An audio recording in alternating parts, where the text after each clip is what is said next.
Good morning વિદ્યાર્થી મિત્રો. તો આના અગાઉના લેક્ચરમાં આપણે કુલ 5 પ્રકારની સંખ્યાઓનો અભ્યાસ કરી ગયા, જેની તમે તૈયારી કરી દીધી હશે. તો હવે એના પછી આગળ ટોપિક જોઈશું આપણે. તો આજે આપણે જોવાનું છે વાસ્તવિક સંખ્યાઓ વિશે. તો વાસ્તવિક સંખ્યાઓ, જેને અંગ્રેજીમાં રિયલ નંબર્સ તરીકે ઓળખવામાં આવે છે, જેનો સંકેત કેપિટલ આર છે. તો મિત્રો, વાસ્તવિક સંખ્યાઓ કોને કહેવાય તે જોઈશું. તો કે સમમેય અને અસમમેય સંખ્યાઓના જથ્થાને વાસ્તવિક સંખ્યા કહે છે. એટલે કે સમમેય સંખ્યા અને અસમમેય સંખ્યાઓને જો ભેગી કરી દેવામાં આવે તો કઈ સંખ્યા બનશે? તો કે વાસ્તવિક સંખ્યા બને છે. અને સમમેય સંખ્યાઓ ક્યુ, અસમમેય સંખ્યાઓ આઈ આપણે આની અગાઉના લેક્ચરમાં ભણી ગયા છે. તો એમાં લખ્યું છે કેપિટલ આર એટલે કે વાસ્તવિક સંખ્યા બરાબર ક્યુ વત્તા આઈ, એટલે કે સમમેય અને અસમમેય સંખ્યાને જો ભેગી કરી દઈએ તો શું બની જશે? તો કે વાસ્તવિક સંખ્યા ગણ આર બને છે. બરાબર છે?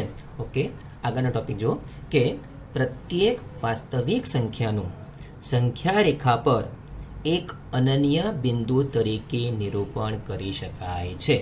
તો મિત્રો, આ વાક્ય એવું કહેવા માંગે છે કે કોઈ પણ વાસ્તવિક સંખ્યા હશે ને, એ વાસ્તવિક સંખ્યાને આપણે સંખ્યા રેખા પર એક અનન્ય બિંદુ તરીકે નિરૂપણ કરી શકીએ છીએ. જેમ કે માની લો કે આ કોઈક સંખ્યા રેખા છે. આ સંખ્યા રેખા પર સંખ્યા આવી છે 0, 1, 2, 3, -1, -2 વગેરે વગેરે. તો મિત્રો, આ સંખ્યા રેખા પર જેટલી પણ સંખ્યાઓ છે એ સંખ્યાને તમે કોઈક બિંદુ તરીકે દર્શાવી શકો છો. જેમ કે આ સંખ્યા છે 0, એને હું ઓ તરીકે ઓળખું છું, ઓ બિંદુ તરીકે. સંખ્યા 1 છે એને હું એ બિંદુ કહી દઉં, 2 ને બી બિંદુ કહું, 3 ને સી બિંદુ કહું. તે જ પ્રકારે -1 ને આપણે ડી બિંદુ કહીએ અને -2 ને આપણે ઈ બિંદુ કહીએ તો કહી શકાય કે સંખ્યા રેખા પર જે દરેક વાસ્તવિક સંખ્યા છે એ વાસ્તવિક સંખ્યાને આપણે અનન્ય બિંદુ તરીકે દર્શાવીએ છીએ. અનન્ય એટલે કે એક અને માત્ર એક બિંદુ તરીકે. જેમ કે સંખ્યા 1 છે એને મેં ફક્ત એ બિંદુ તરીકે દર્શાવ્યું છે. એનાથી ઊંધું વિચારો ને તો દરેક બિંદુને સંગત કોઈ વાસ્તવિક સંખ્યા તમને સંખ્યા રેખા પર મળે જ. ફરીવાર, દરેક બિંદુને સંગત કોઈ પણ સંખ્યા તમને ક્યાં મળશે? તો કે વાસ્તવિક સંખ્યા પર મળશે જ. અને એ કારણથી જે સંખ્યા રેખા છે એ સંખ્યા રેખાને વાસ્તવિક સંખ્યા રેખા કહેવામાં આવે છે. તો જે સંખ્યા રેખા છે એને બીજી આપણે કઈ રીતે ઓળખીશું? તો કે વાસ્તવિક સંખ્યા રેખા તરીકે ઓળખવામાં આવે છે. મિત્રો, અહીં મેં પૂર્ણાંક સંખ્યાઓ લખી છે, પણ તમે જુઓ ને તો 0 અને 1ની વચ્ચે પણ અસંખ્ય સંખ્યાઓ હોય. બરાબર છે? અને એ સંખ્યાઓને પણ તમે કોઈને કોઈ બિંદુ તરીકે દર્શાવી શકો છો. ઓકે, તો હવે આપણે થિયરીને આગળ જોઈએ છે કે જો સમમેય સંખ્યા 0.p સ્વરૂપે હોય તો તેને પીના છેદમાં 9 સ્વરૂપે લખી શકાય છે. ઉદાહરણ તરીકે માની લો કે આપણી પાસે કોઈ સંખ્યા છે 0.5555 તો એને તમે પીના છેદમાં ક્યુ સ્વરૂપમાં લખવું હોય તો શું લખાશે? તો કે 5ના છેદમાં 9 લખી શકાય. તો ફરી સમજી લેજો કે 0 પોઈન્ટ શરૂઆત 0 થી થવી જોઈએ, પછી પોઈન્ટ હોવો જોઈએ અને અહીંયા એક જ સંખ્યાનું રિપીટેશન થવું જોઈએ. ઉદાહરણ તરીકે 0.777 હોય તો એ સંખ્યાને કયા સ્વરૂપે દર્શાવી શકાય? તો કે 7નું રિપીટેશન થતું હોવાથી 7ના છેદમાં 9 સ્વરૂપે તમે લખી શકો છો. તો મિત્રો, એ 7ના છેદમાં 9 કેવી રીતે આવ્યા? તો એવા દાખલા આપણે સ્વાધ્યાયમાં ગણવાના છે જ. તો જ્યારે સ્વાધ્યાયમાં એવા દાખલા આવશે ત્યારે આપણે એને ધ્યાનથી ઊંડાણમાં સમજીશું. બરાબર છે? તો હમણાં ફક્ત યાદ રાખજો, 1 માર્કની અંદર તમને સવાલ પૂછી શકાય કે 0.888 નું પીના છેદમાં ક્યુ સ્વરૂપ કયું? શું આવશે જવાબ? 8ના છેદમાં 9 આવશે. પણ શરત યાદ રાખજો કે શરૂઆત 0 થી થવી જોઈએ, 0ની બાજુમાં પોઈન્ટ હોવો જોઈએ અને પછી જ કોઈ સંખ્યાનું શું થવું જોઈએ? તો કે પુનરાવર્તન થવું જોઈએ. બરાબર છે? એ જ પ્રકારે જો સમમેય સંખ્યા 0.pq સ્વરૂપે હોય, એટલે કે બે સંખ્યાનું રિપીટેશન થતું હોય, તો એ સંખ્યાને જો તમારે અપૂર્ણાંક સ્વરૂપમાં લખવું હોય તો શું લખાશે? તો કે pqના છેદમાં 99 લખી શકાય. બરાબર છે? એક્ઝામ્પલ જોઈએ આપણે. તો કે 25, 25, 25, 25 ડેશ ડેશ ડેશ એવો હોય તો શું લખાશે? તો કે 25/99 લખી શકાય. એ જ પ્રકારે 0.34, 34, 34 ડેશ ડેશ ડેશ હોય તો શું લખાશે? તો કે 34/99 લખી શકાય. પણ અહીંયા પણ શરત યાદ રાખજો કે શરૂઆત 0થી થવી જોઈએ, 0ની બાજુમાં પોઈન્ટ હોવો જોઈએ અને પહેલા આંકડાથી જ 2 અંકોનું પુનરાવર્તન થવું જોઈએ. તો તમે આ રીતે લખી શકો છો. એ જ પ્રકારે ત્રીજું છે કે જો સમય સંખ્યા 0.pqr, pqr, pqr dash dash dash સ્વરૂપમાં હોય તો એને શું લખી શકાય? તો કે pqr/999 લખી શકાય. ઉદાહરણ તરીકે 0.135, 135, 135, 135 ડેશ ડેશ ડેશ હોય તો શું લખાશે? 135/999 લખી શકાય. અહીંયા પણ શરત કઈ? શરૂઆત 0થી થવી જોઈએ, પોઈન્ટ હોવો જોઈએ અને પહેલા આંકડાથી જ 3 અંકોનું પુનરાવર્તન થવું જોઈએ. તો તમે એને pqr/999 સ્વરૂપે લખી શકો છો. તો મિત્રો કેવી રીતે આવ્યું એના દાખલા આપણે સ્વાધ્યાયમાં ગણવાના છે જ. તો એ તે સમયે આપણે એના ઉદાહરણનો અભ્યાસ આપણે કરીશું. બરાબર છે? ઓકે, આગળ કે 2 સમય સંખ્યાઓ વચ્ચે અસંખ્ય સમય સંખ્યાઓ મેળવી શકાય.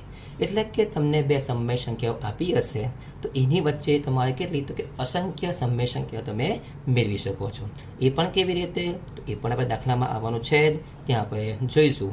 પણ હમણાં એક વાત માટે યાદ રાખજો ને કોઈ તમને એવો સવાલ પૂછે કે 2 સમય સંખ્યાઓ વચ્ચે કેટલી સમય સંખ્યાઓ મળે? તો કે અસંખ્ય સમય સંખ્યાઓ મળે. તે જ પ્રકારે 2 સમય સંખ્યાઓ વચ્ચે અસંખ્ય અસમય સંખ્યાઓ પણ મેળવી શકાય. અને આવા દાખલા પણ આપણે સ્વાધ્યાયમાં ગણવાના છે જ, ત્યારે આપણે જોવાના છે. તો ફરી 2 સમય સંખ્યા વચ્ચે કેટલી સમય સંખ્યાઓ મળે? તો કે અસંખ્ય. 2 સમય સંખ્યાઓ વચ્ચે કેટલી અસમય સંખ્યાઓ મળે? તો જવાબ પણ શું આવશે એનો? તો કે અસંખ્ય જવાબ આવે.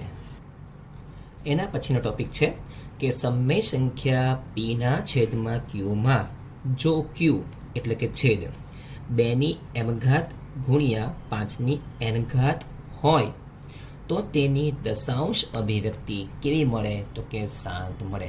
મિત્રો આ સવાલ 10મા ધોરણમાં પણ આવવાનો છે. 10મા ધોરણનું જે પહેલું ચેપ્ટર છે એ પહેલા ચેપ્ટરમાં આ ટોપિક ફરીવાર રિપીટ થશે. તો આ પણ એક માર્ક માટે યાદ રાખજો કે જે આપણને અપૂર્ણાંક સ્વરૂપ p/q આપ્યું છે એમાં જે છેદ છે એ છેદના જો આપણે અવયવ પાડીએ ને એ અવયવમાં ફક્ત તમને 2 અને 5 જ દેખાય, અથવા તો ફક્ત 2 દેખાય, 5 ન હોય તો પણ ચાલશે, અથવા તો ફક્ત 5 દેખાય અને 2 ના હોય તો પણ ચાલશે. બરાબર છે? અહીંયા m અને n શું છે? તો કે ઘાત સ્વરૂપમાં છે. જે કેવી સંખ્યાઓ છે? તો કે પૂર્ણ સંખ્યાઓ છે. તો ફરી વખત p/q સ્વરૂપમાં જે છેદ છે એ છેદના આપણે અવયવ પાડીએ તો એ અવયવ કયા આવવા જોઈએ? તો કે એકલા 2 આવે તો પણ ચાલે, એકલા 5 આવે તો પણ ચાલે, 2 અને 5 ગુણાકારમાં આવશે તો પણ ચાલશે. એટલે કે અહીંયા ઘાત આપી છે એટલે કે 2 3 વાર, 4 વાર, 5 વાર કોઈ પણ હોઈ શકે. એ પ્રમાણે 5 પણ હોઈ શકે. તો જો જ્યારે પણ છેદમાં આ પ્રકારના 2 અને 5 જ અવયવ સ્વરૂપે હોય તો જો આપણે આને દશાંશ સ્વરૂપમાં ફેરવીએ ને તો એ દશાંશ સ્વરૂપ હંમેશા શું મળે? શાંત જ મળે. પણ ખાસ કાળજી રાખજો કે છેદમાં કયા અવિભાજ્ય અવયવ હોવો જોઈએ? તો 2 અને 5 જ.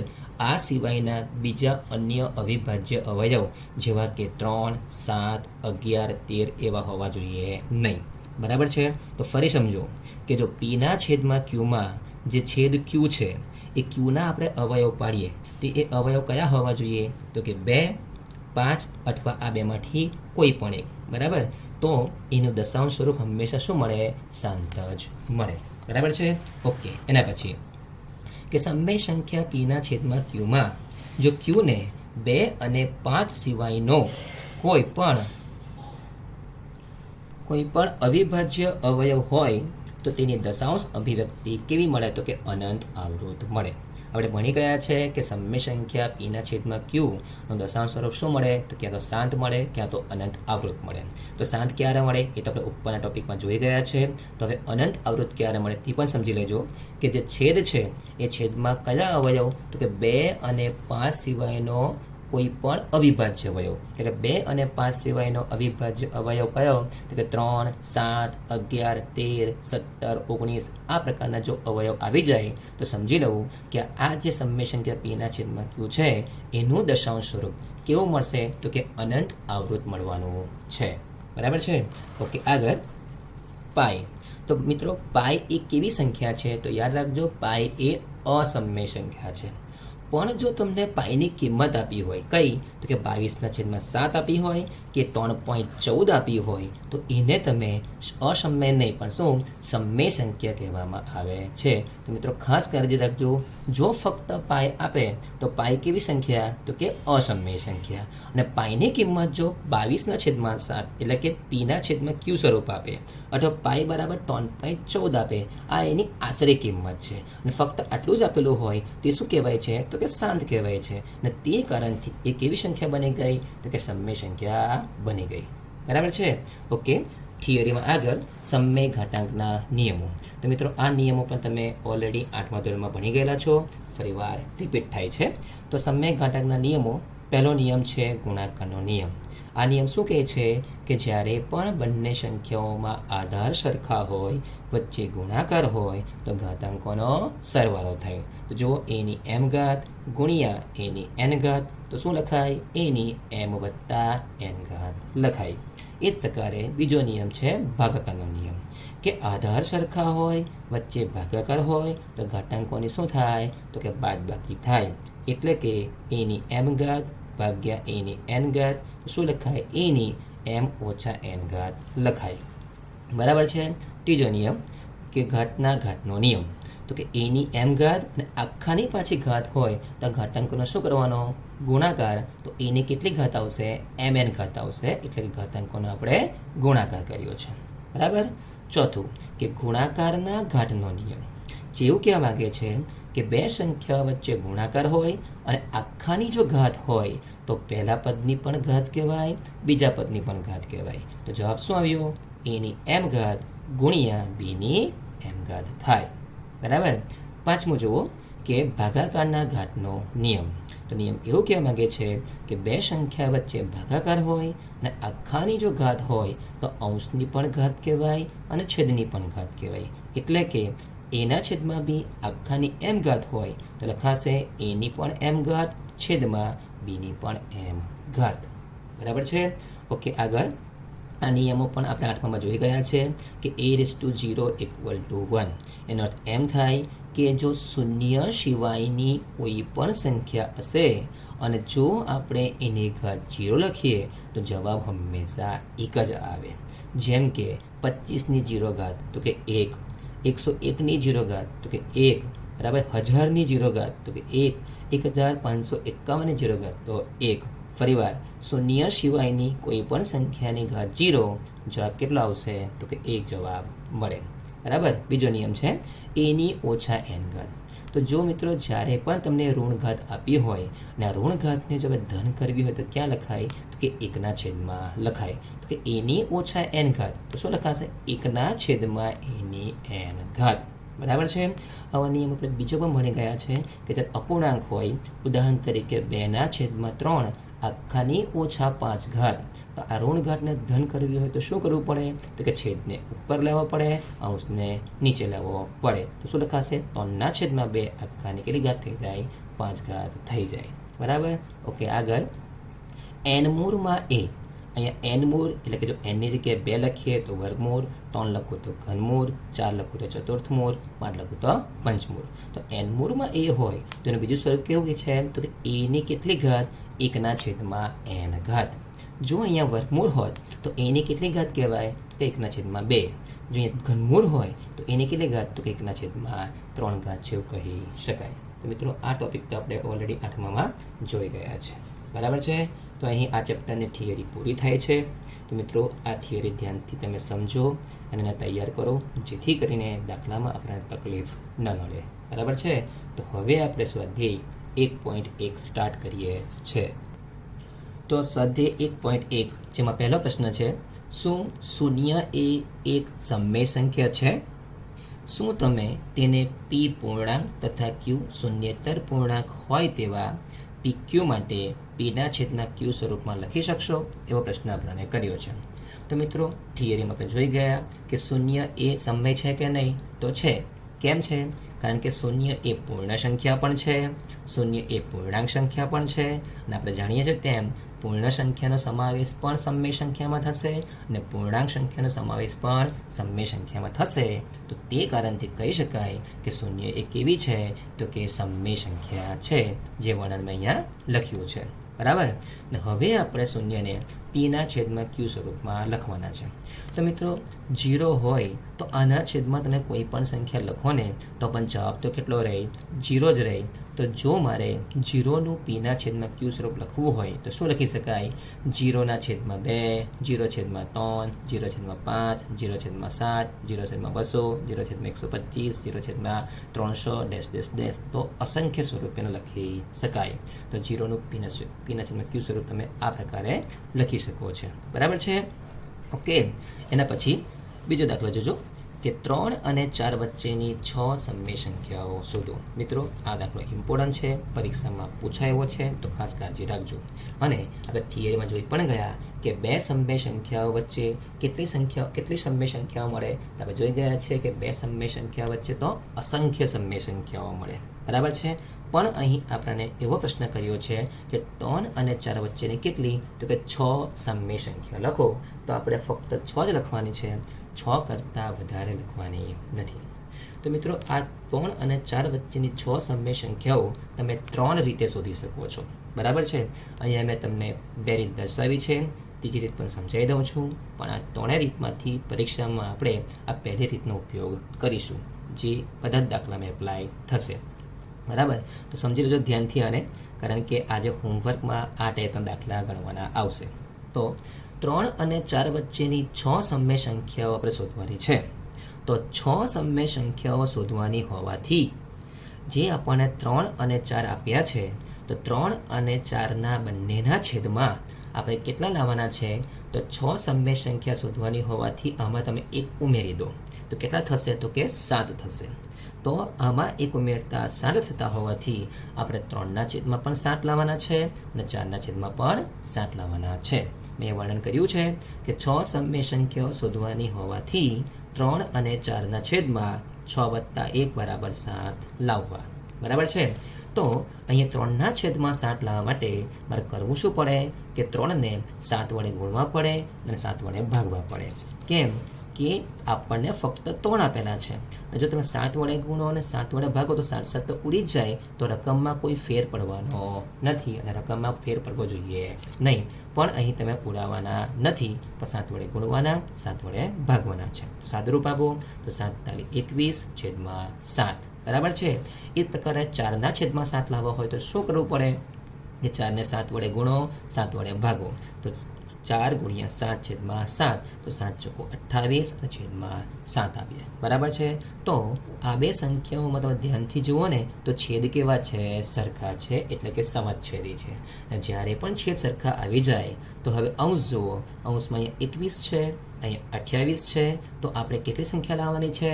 6 સંખ્યા લાવવાની છે. તો 21 અને 28 વચ્ચેની કોઈ પણ 6 સંખ્યા તમે લઈ શકો છો. તેમાં લખ્યું છે કે 3 અને 4 વચ્ચેની 6 સમય સંખ્યાઓ. તો જો અહીંયા 21 છે, 21 પછી કોણ આવશે? તો કે 22.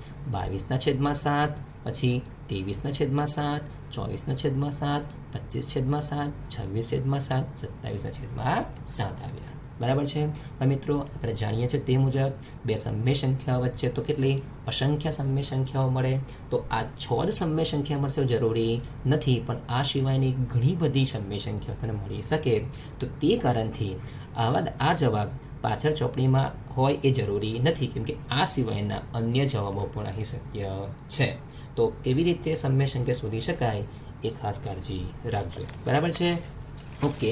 અને બીજી મેટર છે કે જેમાં તમારે ગણતરી કરવાની કોઈ જરૂર નથી. કે 3 અને 4 વચ્ચેની 6 સમય સંખ્યા લખવી છે. તો કેવી રીતે તે જોઈ લો. તો માન લો કે આપણી પાસે આ કોઈક સંખ્યા રેખા છે. સંખ્યા રેખામાં અહીંયા 3 છે, અહીંયા 4 છે. તો મિત્રો 3 અને 4 વચ્ચે તો કેટલી સંખ્યાઓ મળે? તો કે અસંખ્ય મળે. કેવી રીતે? તો કે અહીંયા 3.1, 3.2, 3.3 ડેશ ડેશ ડેશ, અહીંયા કેટલા 3.9 ને પછી કેટલા આવે 4 આવે. તો કોઈ પણ પ્રકારની ગણતરી કર્યા વગર તમે 3 અને 4 વચ્ચેની 6 સમય સંખ્યાઓ કઈ કે 3.1, 3.2, 3.3, 3.4, 3.5, 3.6 વગેરે લઈ લો તો પણ તમારો જવાબ આવી ગયો એમ કહી શકાય. બરાબર છે. ટૂંકમાં 3 અને 4 વચ્ચેની કોઈ પણ 6 સંખ્યા તમારે લઈ લેવાની. મિત્રો તો બે ત્રણ બીજા સવાલ પણ પૂછી લઉં છું કે અહીંયા 3 છે અને અહીંયા 3.1 છે. તો આ બે વચ્ચે તમને કેટલી સમય સંખ્યાઓ મળે? તો એનો જવાબ પણ શું આવે? તો કે અસંખ્ય જ આવે. કેમ? તો સમજો તમે કે અહીંયા 3 છે અને 3.1 છે. તો 3 પછી તમે શું લખી શકો? 3.01, 3.02, 3.03, 3.04 જેવી તમને અસંખ્ય સંખ્યાઓ મળે. બરાબર છે. માન લો કે અહીંયા 3 છે અને અહીંયા કેટલા છે? 3.01 છે. તો 3 અને 3.01 વચ્ચે પણ કેટલી સંખ્યાઓ મળે? તો કે એમાં પણ જવાબ શું આવે? તો કે અસંખ્ય સમય સંખ્યાઓ મળે. તો ખાસ કાળજી રાખજો કે કોઈ પણ બે સમય સંખ્યા હોય ને તો તેમના વચ્ચે તો અસંખ્ય સમય સંખ્યાઓ મળે. બરાબર છે. ત્રીજી પણ એક રીત છે કે જેમાં તમારે 6 સમય સંખ્યા શોધવી હોય તો તેના માટે શું કરીશું આપણે કે 3 અને 4 વચ્ચેની સંખ્યા શોધવાની હોવાથી સૌપ્રથમ આપણે 3 અને 4નો સરેરાશ શોધીશું. એટલે કે 3 + 4 છેદમાં 2 કેટલા આવશે? 7/2. કેટલા આવ્યા? કે 3.5. બરાબર. તો આ આવી આપણી એક સમય સંખ્યા. આ બીજી સમય સંખ્યા શોધવા શું કરવાનું કે 3 અને 4માંથી પહેલાં 3 લઈ લો અને આ જે જવાબ મળ્યો તે લો. તો શું આવશે? 3 + 3.5/2. સાદુરૂપ આપો 6.5/2. કેટલા આવશે? 42 6, 2 × 4, 2 × 5 10. તો 3.25 આવ્યા. બરાબર. એ જ પ્રકારે હવે 4 લો અને 4 જોડે 3.5 એ બેનો સરવાળો કરો, 2 વડે ભાગો તો તમને ત્રીજી સમય સંખ્યા મળે. ત્યારબાદ 3.5 લો, 3.25 લો એનો સરવાળો કરી 2 વડે ભાગો. બરાબર. તો હવે તમે આગળ જાઓ તો પણ તમે 6 સમય સંખ્યાઓ શોધી શકો છો. પણ મિત્રો આ રીતમાં સમય થોડો વધારે જશે. તો આપણે મોટાભાગના દરેક દાખલામાં આ જે પહેલી રીત કરી છે એ પહેલી રીતની મદદથી જ આપણે સમય સંખ્યાઓ શોધીશું. ઓકે. તો હવે દાખલા નંબર 3 જોઈએ કે 3/5 અને 4/5 વચ્ચેની 5 સમય સંખ્યાઓ શોધો. તો મિત્રો અહીં 5 સમય સંખ્યાઓ શોધવાની હોવાથી આપણે શું કરીશું તો કે 5માં 1 ઉમેરીએ તો 6 થશે. તો 6 લાવવા માટે અહીંયા પહેલી સંખ્યાને 6 વડે ગુણો, 6 વડે ભાગો. અહીંયા પણ 6 વડે ગુણીશું અને 6 વડે ભાગીશું. એટલે લખ્યું છે કે 5 સમય સંખ્યાઓ શોધવાની હોવાથી 6 વડે ગુણતા અને ભાગતા. 3/5 ગુણ્યા 6/6, 6 × 18, 6 × 30.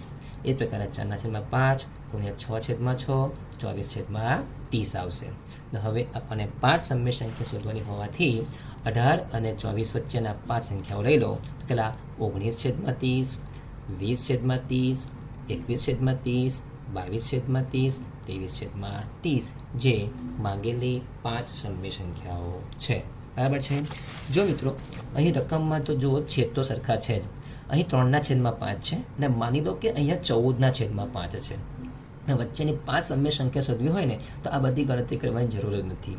કેમ નહીં? કે છેદ સરખા છે તો અહીં આપણી પાસે કેટલા છે તો કે 3 છે અને કેટલા છે 14 છે. તો 3 અને 14 વચ્ચેની કોઈ પણ 5 સંખ્યા લઈ છેદમાં તમે 5 લખી દો તમને સીધો જવાબ મળી જાય. અહીંયા આપણે આવી ક્રિયા કરવી કેમ પડી કે 3 અને 4 વચ્ચેમાં જુઓ તો વચ્ચે કોઈ ગેપ દેખાતો નથી, ખાલી એકનો જ ગેપ છે ને મારે કેટલી સંખ્યા લાવી છે? 5 લાવી છે. અને 5 લાવવા માટે મેં શું કર્યું? 6 વડે ગુણ્યા અને 6 વડે ભાગ્યા. પણ યાદ રાખજો છેદ સરખા હોવા જોઈએ. બરાબર છે. તો આપણે હવે એવો દાખલો જોઈએ છે કે જેમાં છેદ સરખા નહીં હોય. બરાબર છે. તો અહીંયા અમુક એક્સ્ટ્રા દાખલા પણ આપ્યા છે તે પણ તમારે સમજવાના છે અને તમારે નોટબુકમાં લખવાના છે. એક્સ્ટ્રા દાખલા પહેલો જુઓ કે 3/5 અને 7/8 વચ્ચેની 3 સમય સંખ્યાઓ શોધો. તો મિત્રો અહીં જુઓ તો છેદ સરખા નથી.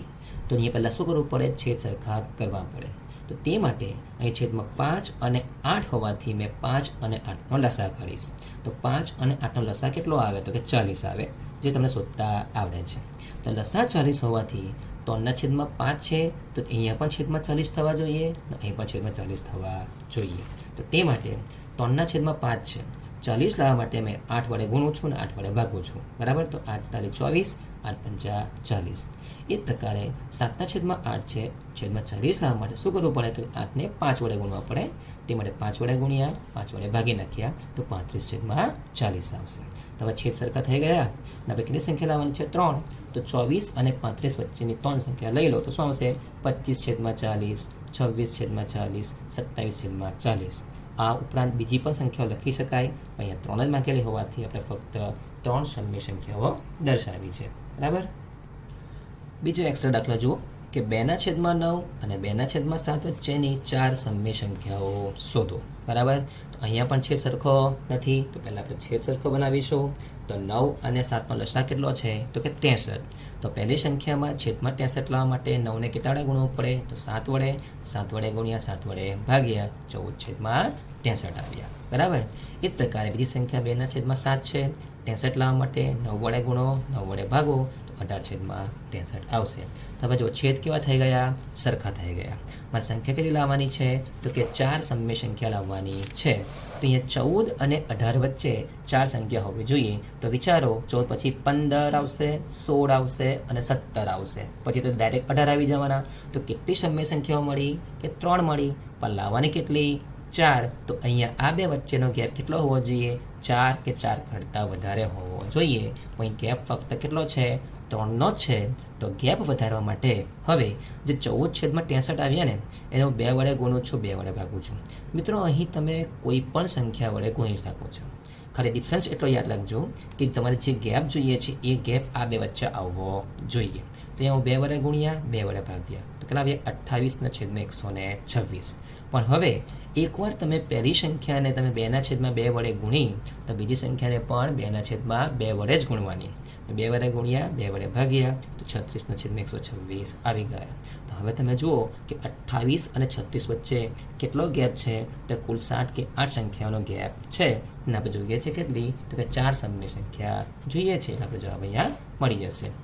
તો હવે 28 અને 36 વચ્ચેની 4 સંખ્યા લઈ લો તો કે 29/126, 30/126, 31/126, 32/126 થાય.